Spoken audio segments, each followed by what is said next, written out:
Hello and welcome to more of my trading stuff.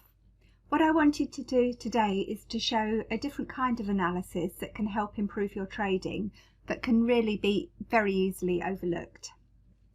What we're going to do, we're going to start with the time of day short bot on the US 30. I'll just show you the default parameters here that I'm using, and these are ones I'm currently trading live with. I'm going to go and back test these from the 1st of June to the 10th of December, and I'll just click on play.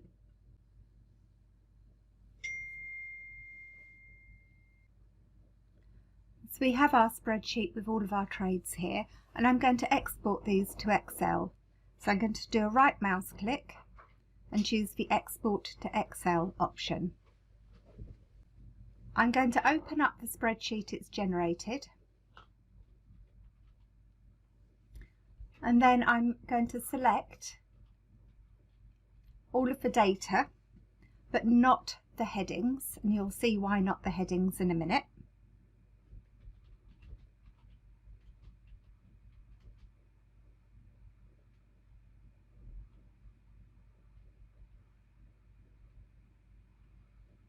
And I'm going to do a Control-C to copy those. I'm then going to move to another spreadsheet, but I already have open. This is one of those, and here is one I've prepared earlier moments. I'm now going to click into cell A2 on the top left hand side immediately below the titles, and I'm going to do Control-V to paste in the data. You can see at the moment the calculated number of pips looks very out compared to what it should be, because we need to change our multiplier here, and we have a note that for indices this should be set to 1.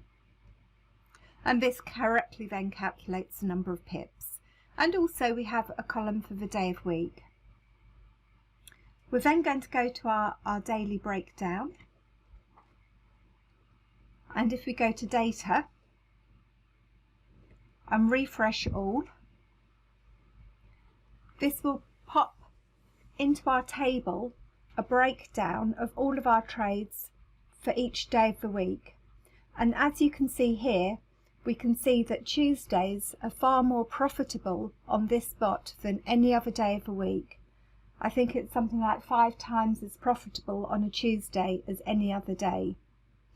So you can see why Phil talks about trading patterns so much. I don't know what happens on a Tuesday that makes it particularly good, but Tuesdays, as you can see on this bot, are particularly good.